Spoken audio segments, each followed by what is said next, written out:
It's time now for The Splash on Civic Center TV. On this week's episode, we take a look at how West Bloomfield residents celebrated Tigers opening day. Then, basketball star Denarryl Rice visited the Jewish Community Center to coach West Bloomfield's youth. And later, he's got the questions and you've got the answers. It's more Sidewalk Talk with George Moore. The Splash is a production of Civic Center TV. We're a news magazine that covers everything from local news to feature stories, also that we can bring you the latest from the greater West Bloomfield area. And now, let's dive into The Splash. Hello everyone and welcome to The Splash. I'm your host, Jonathan Jackson. We've got a great show for you this week, especially for all of you sports fans out there. Tigers opening day was a blast all around, but for those who couldn't make it downtown to see the game, there was still some fun to be had in West Bloomfield. We now go to The Splash's George Moore to find out. Opening day is like a holiday in Detroit. People take the day off work. Then they go down to Comerica Park, where around 50,000 individuals fill up the stadium to take in the festivities. But for those who can't make it downtown, over in West Bloomfield at Champs Sports Bar and Grill, there's just as much enthusiasm. Every year I start off saying this is the year, so I'm hoping that it really is. This is the year this year. I'm excited to see what they do this year, and I think that we're definitely playoff contenders and possible world champs. I think this could be the year.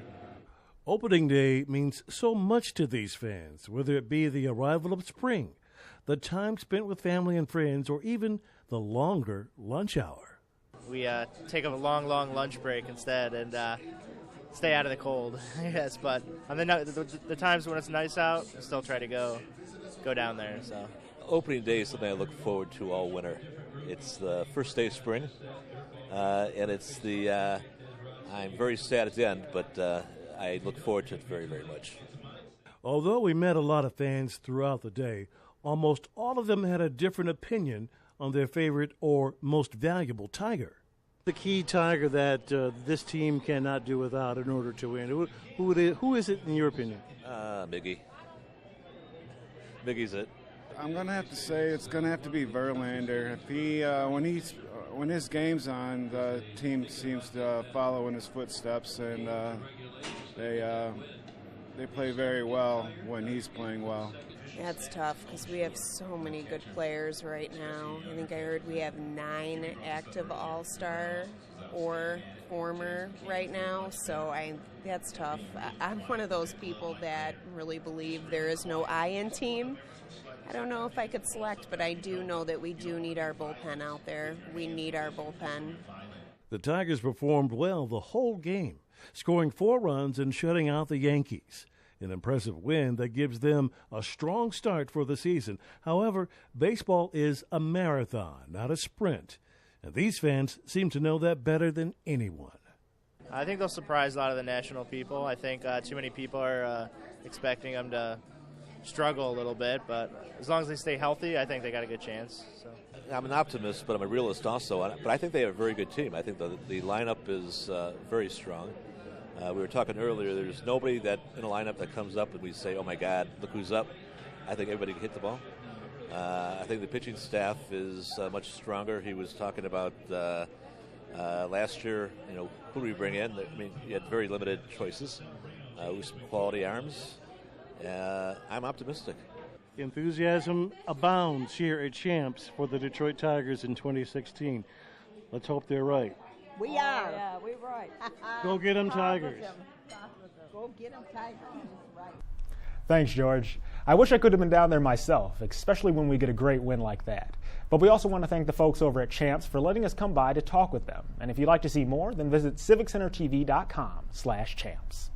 Well, over at the Jewish Community Center, though, West Bloomfield's youth were participating in a different kind of sport, a week-long basketball clinic that took place over spring break, featuring international basketball player Denarryl Rice. As a former resident of West Bloomfield, the event was not only a thrill for him, but also for these young athletes. The Splash's Cecilia Gallio has more. Hi, I'm Cecilia Gallio with The Splash. I'm here at the Jewish Community Center of Metro Detroit, where kids are participating in the Denarryl Rice Basketball Clinic. The clinic is not only giving local kids basketball instruction, but instilling a mindset that can help them in and outside of the basketball court. It's a great opportunity for the kids to learn new basketball skills, improve on their existing skills, or learn new skills, and Denarryl's very good at giving the kids confidence and helping them reach their full potential. We are going to learn and have fun as well. And throughout the process, they're definitely going to learn, hard work, discipline, and the biggest thing is just confidence and self-esteem. Clap it up, clap it up. Always going to be positive with our teammates. 2, 3, yeah, hold on. They're getting their basketball skills, improving on that, and getting confidence and learning teamwork and trust in each other, which is important for basketball and in life. I really like the sport. It pushes me harder. I like that we're learning new things to help us be better at basketball. The best part about doing something like this is just seeing the joy on the kids' faces, before the camp starts and when the camp ends. Rice's clinic encourages kids to never set limits for themselves. If they want to be a NBA player or just want to make their local high school team, I'm a firm believer you can do anything that you put your mind to with hard work. I think the kids definitely look up to him as a role model. Again, not just with basketball, but as someone who they can go and talk to. As the clinic instructor and someone that has been going to the JCC since 15 years old, Rice works hard to contribute to the kids. The biggest thing, I try to be hands-on. So I think that's very important for them to be able to see the things that I teach, I can do them as well. And a lot of kids kind of navigate and like to see that. Clinic, I think the kids are having a great time and learning a lot of new skills. I can already see just some improvement in some of the kids, and they've only been playing for a couple hours. Kids and teens also have the opportunity to join the JCC's Basketball League. For more information on clinics and leagues, go to www.jccdet.org/sports. The clinic is really helping kids learn lifelong skills. Reporting for The Splash, I'm Cecilia Gallio. Thanks, Cecilia. And thanks also to Denarryl for contributing to these kids' work as athletes. Staying active and healthy is an important part of their life, especially for adolescents. And if you'd like to get your child involved in more programs at the Jewish Community Center, then visit civiccentertv.com/JCC to find out more. Coming up, though, George is going to go back out into the greater West Bloomfield community with another edition of Sidewalk Talk. And later, I'll interview Yuki and Tomoko Mack, two sisters who are also famous duo pianists. All that and more after this. Don't go away. You're watching The Splash on Civic Center TV. Civic Center TV celebrates our region's natural beauty, proud history, tremendous accomplishments, and more with Another Angle, a series featuring a unique bird's-eye view of our area's landscape. Watch Another Angle on Civic Center TV, television that's close to home.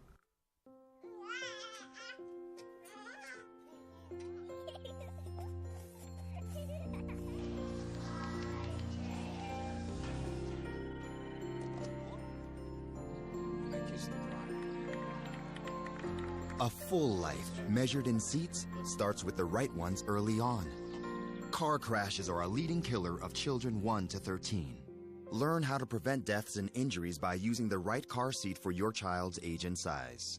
The best way to know when shows debut on Civic Center TV is to become a member. It's absolutely free. We'll send you a regular newsletter with all the latest updates. Just go to civiccentertv.com and click the Members tab. Civic Center TV, television that's close to home. And now, back to The Splash on Civic Center TV. Welcome back to The Splash, everyone. I'm your host, Jonathan Jackson. It's time now for another edition of Sidewalk Talk, where our very own George Moore talks with people at the greater West Bloomfield area. Today's topic is on roundabouts, particularly the one right here in West Bloomfield. Take a look. Hi, George Moore for The Splash. On this segment of Sidewalk Talk, we've got the questions, you got the answers. Let's get to it. As you're driving around our area, what's your first thought when you approach a roundabout? How many cars got I pass by doing it correctly? I like them, and the one here at 14 is fine. It gets me home quick. Oh, dear God, no. I hate roundabouts. They Is there any traffic coming the other way? And? Because I got nailed once. Did you? Yeah, I came through, and I had the right of way, and this guy, I don't know what he was thinking, but he wound up clipping me on the front fender. And then he took off. All right, well, we'll try to find him. Is someone going to smack my car on the left?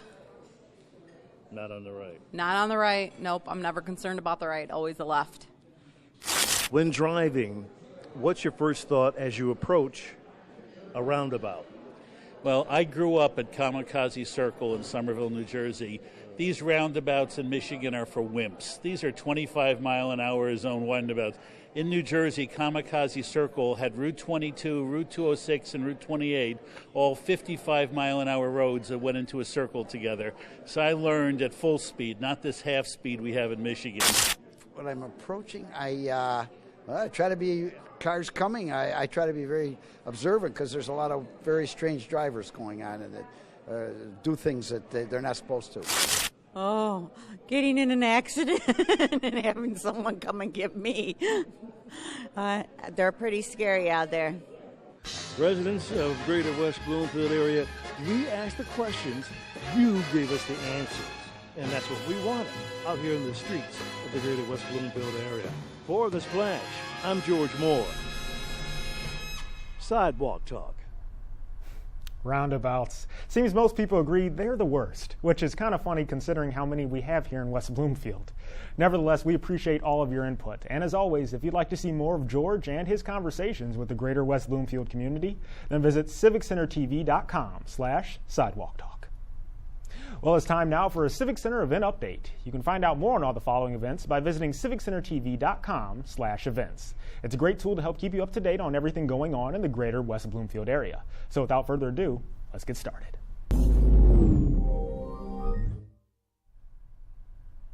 Keeping one's balance can be difficult, both early and later in life. However, for our seniors, the fear of falling can be far more intimidating. Henry Ford West Bloomfield Hospital is now offering a program to help reduce that fear and increase activity levels among older adults. These workshops are interactive, and participants will engage in group discussion, problem solving, and skill building through an 8-session course offered by the Area Agency on Aging 1-B. To register, call the agency at 1-800-852-7795. It's $15 per class, or you can complete the entire course and the classes are free. Classes are on consecutive Wednesdays, but newcomers will not be accepted after the second one. West Bloomfield Public Library invites Kevin Devine, award-winning children's entertainer and songwriter, to their concert for little ones. Bring your child into the library for a day filled with smiles, singing along, and dancing. Immediately following the program, a balloon artist will be available to create balloon animals, hats, and fabulous shapes. The event takes place on April 13th at 10:30 and goes until 11:30. No registration is required, so be sure to stop by anytime. Come and join Dr. Steve Berman at the West Bloomfield Public Library as he reviews Shanghai Girls by Lisa C. on Wednesday, April 13th at 7 p.m. and again on Friday, April 15th at 10 a.m. As the April selection for the 2015-2016 book review series, Shanghai Girls is a well-written novel about two sisters who must endure leaving their home of Shanghai to try and adjust living as Chinese immigrants within the U.S. The award-winning Mack Sisters, who will be our guests later on the show tonight, so stay tuned for that, are also coming to perform in West Bloomfield. These duo pianists have won competitions all across the globe, but reside right here in Michigan. And on April 14th, they're having a concert at the All Seasons of West Bloomfield. The performance will be taking place at 7:30 p.m., and the event is free to the public, so be sure to come out and support these two great musicians. Temple Israel and Forgotten Harvest invite you and others to gather bags of food to bring to an individual or families who may be in need. This is not a donation or drop-off point, but a private and discreet food pickup. The event will take place at Temple Israel on the first and third Tuesday of every month and runs from 3 till 5 p.m. Make sure to stop by for however long you can and help support those in need. The event is free for those as well. Henry Ford West Bloomfield Hospital offers free tours of their greenhouse every Tuesday, with resident farmer Trevor Johnson leading the tour. Throughout it, he'll teach you all about hydroponic growing techniques, basic plant care, crop harvesting, and much more. There are 2 tours available at 11 a.m. or noon, and the tour will last about 45 minutes. Tours are limited to 15 people a session, and registration is required 48 hours prior to the tour. But the event is one you won't want to miss. On April 14th, the West Bloomfield Police Department will hold their Operation Medicine Cabinet event all day. This is meant to provide citizens with a venue to properly dispose of expired or unused prescriptions. This program protects our young people from harmful misuse of prescription drugs, understands the needs of seniors, and prevents environmental implications related to improper disposal of medications. If you or someone you know is in need of such a service, then direct them to the police department as soon as possible. The West Bloomfield Library is starting a coding club for teens. Any teenager within the greater West Bloomfield area is invited, and a local student will facilitate the meetings and lessons in QBasic, Java, and JavaScript. All skill levels are welcome, and coding expertise can give teens a competitive advantage as they apply for colleges and also internships. Learning to code also enhances critical thinking, problem solving, and creativity. The coding club meets in the main library meeting room or library computer lab. No registration is required, and the program begins on Thursday, April 21st from 4:30 to 6. The Nature Room at the Recreation Activity Center is hosting an Earth Day celebration on April 22nd. Why not come out and celebrate Earth Day with other families in the area and enjoy nature all around you? Together, you can explore the Nature Room and outdoor natural play area of the Recreation Activity Center. Free activities include a make-your-own trail mix station, recycled crafts, and free seedlings to the first 50 kids. No registration is required, and the event runs from 3 till 6. And that's a glimpse of what's happening around town. But if you want to find out more of what's going on in your neighborhood, then be sure to follow us at civiccentertv.com/events and look up our events calendar. Or you can stay tuned right here for up-to-date information on everything going on in the greater West Bloomfield area. Well, we're going to take a quick break for now, but when we come back, I'll be sitting down with those famous duo pianists I mentioned earlier as the Mack Sisters join me at the desk right after this. You are watching The Splash on Civic Center TV. Be sure to catch live coverage of Laker sports, up-to-date information on local events, and of course, non-stop music on 89.3 WBLD, the all-new Lakes FM. I'm Stacy Pacini, caseworker for West Bloomfield Youth Assistance. West Bloomfield Youth Assistance provides confidential casework services to children and families living in the West Bloomfield School District. If your family or child is struggling, West Bloomfield Youth Assistance can help. For more information about West Bloomfield Youth Assistance programs and services, please visit www.wbyouthassistance.org or call 248-592-1278. For years, Civic Center TV has been bringing you live coverage of local municipal meetings. The meetings are now available on demand at civiccentertv.com/meetings or watch the meetings again the following day on Civic Center TV, television that's close to home. And now, back to The Splash on Civic Center TV. Welcome back to The Splash, everyone. I'm Jonathan Jackson. My guests on the show this week are the Mack Sisters. How are you ladies doing today? Hi, we're doing great. That's great. Thank you for having us here. Yes. No, you guys have been playing together for so long, and you had a very successful career. 20 years, I believe, right? At least, yes. Wow. Yes. Yes. So when you two were growing up and doing music, how did that come about? Was it your parents that influenced you, or maybe something else? Our parents did influence us a little bit. Our father, who loved music, he bought an upright piano for us when we were living in Tokyo in Japan.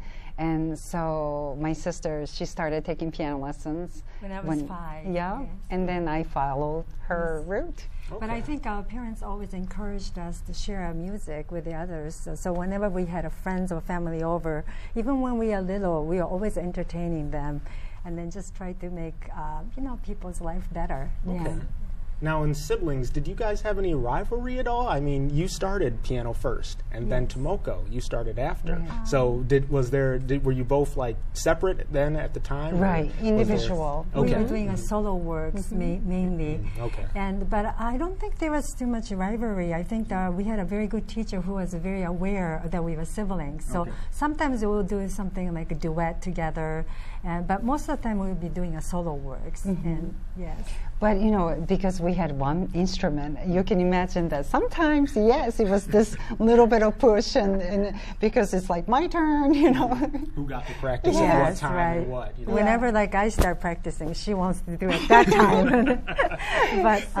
But it was all good, and we always had a music in our life. And so absolutely. It was very nice. And we used to sing and dance together, and I think that Singing really helped us. Yeah, I think that helped us really being together, performing, because as a duo pianist, we really have to feel each other, and also we have to interpret the music in a similar way. And singing together growing up and dancing, and then that really brought us together, and then feel the music very similar way. It sounds like you guys have always been involved in the arts just growing up, and especially when you went to college at OU, you know. Can you tell us a bit about that? Is that where you started working together as duo pianists? Yes, it kind of started there. We had a wonderful teacher. Her name is Joyce Weintraub Adelson, and she specialized in duo pianism. And her sibling, twin sister, actually concertized as duo pianists, and they were the winner of Munich International Competition. So when my sister and I were given opportunities to compete in duo competition, Joyce started to coach us, and we fell in love with playing ensemble because there was just so much music. Like even Beethoven wrote music originally, all his symphonies for piano four hands. It was just a treasure of repertoire. We could spend the rest of our life, but still not enough time to learn. We're always out learning. there. Yes, Yeah, speaking of time, the amount of practice you have to do to be able to do this. I mean, the synchronization and working together. Like, how often do you practice together and then maybe separately as well? My sister comes to my studio, which is only about 50 minutes away.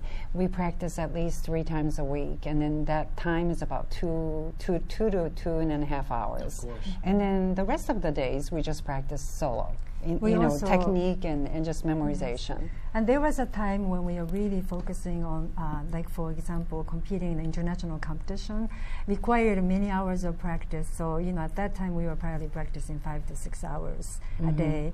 But now we are very busy with also teaching. We have a full students studio, and so we divide our time with family, personal time, and teaching and practicing. And a little bit of yoga. We'll throw in a little relaxation there. Yes, we definitely do that. But you guys do so much. I mean, you've traveled the world participating in these international competitions and winning quite a few of them as well.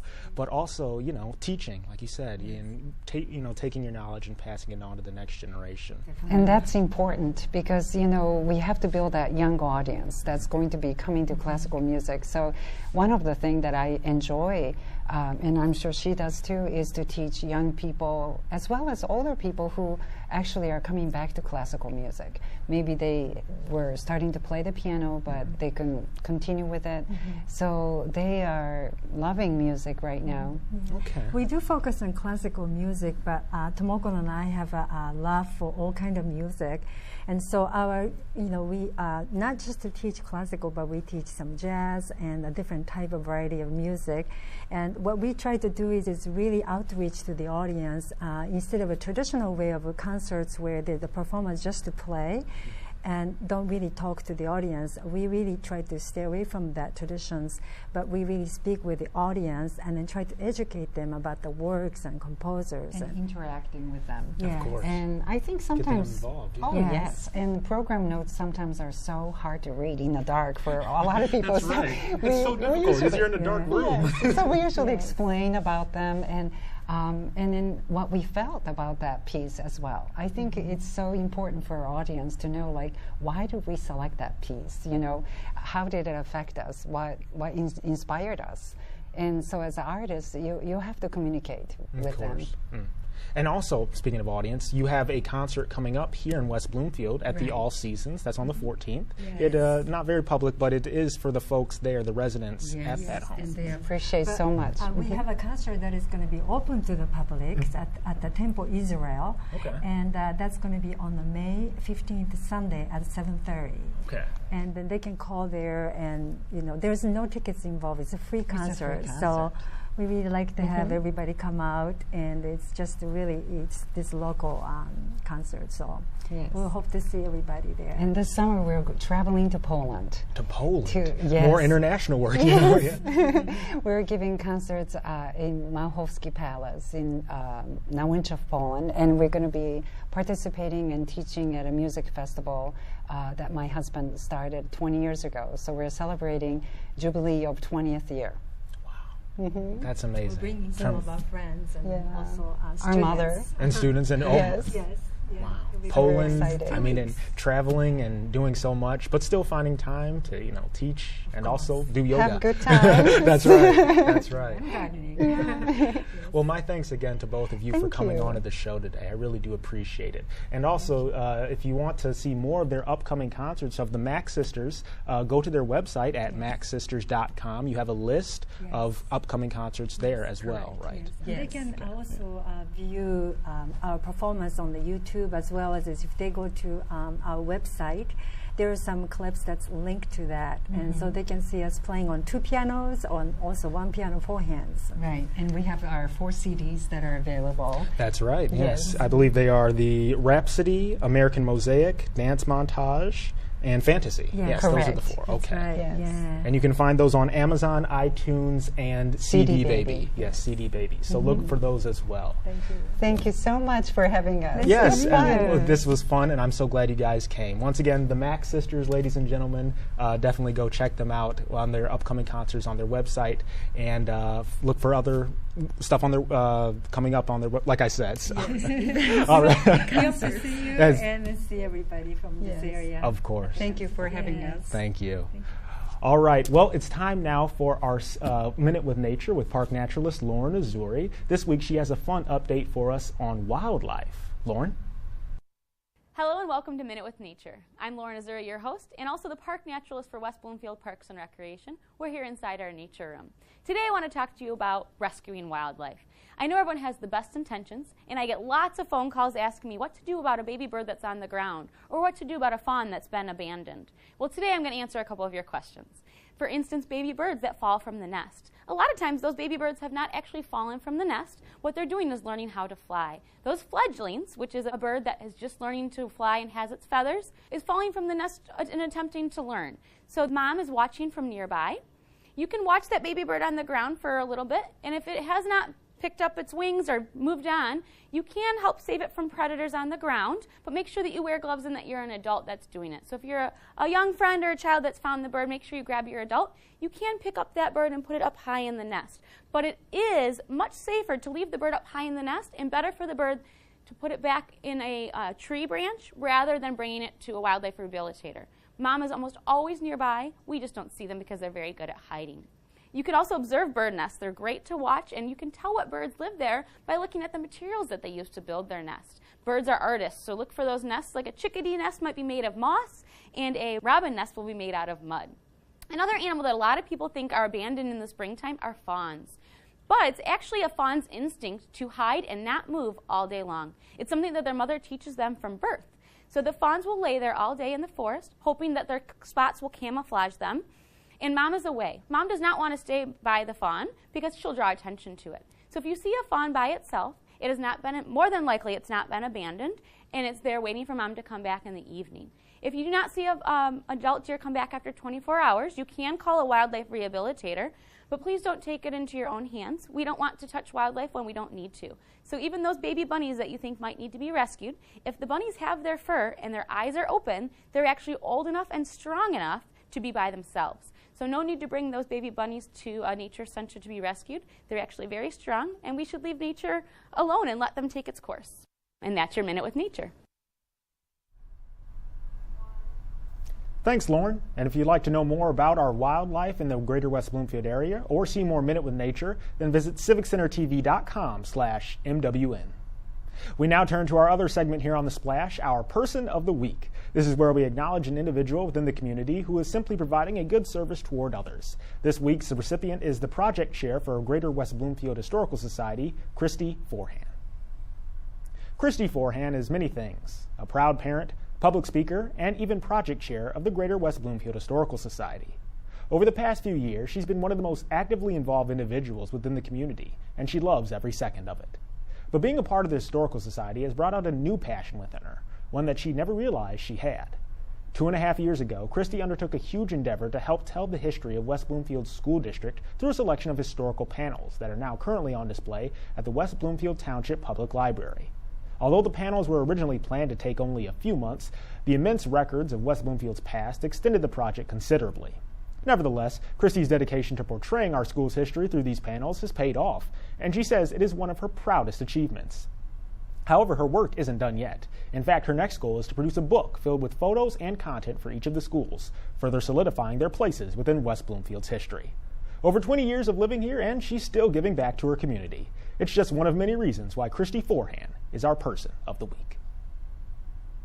And if you or someone you know is providing a service to their community, then let us know by sending an email to thesplash@civiccentertv.com. We want to congratulate those who are making a difference in our area, and we appreciate any and all suggestions.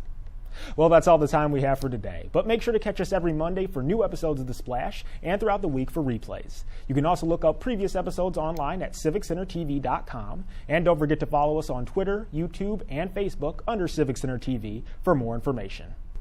For all our friends in Sylvan Lake, Orchard Lake, Kego Harbor, and of course West Bloomfield, I'm Jonathan Jackson, and we'll see you next time.